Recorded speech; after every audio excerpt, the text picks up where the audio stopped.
In this video, we'll show you where you can find the flashlight feature on your Samsung Galaxy phone and how to use it.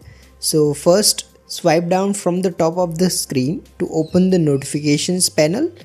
Now swipe down one more time and you'll see this quick settings panel. In most cases, you should be able to find the flashlight here, but if you don't see it, expand this menu and you'll see more options here.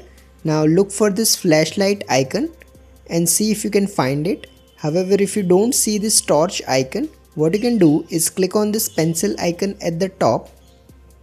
Now here you will need to select this edit option right here. Now here under available buttons, you will need to find the torch icon. So you'll see this flashlight icon right here. Once you find it, tap and hold it and then drag it to the top. You can then leave it there and then tap on this done at the top and then select done again.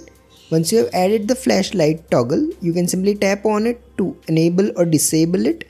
You can also long press on it and then adjust the flashlight brightness from here. If you find this video useful, please don't forget to like and subscribe to Glitch Guru.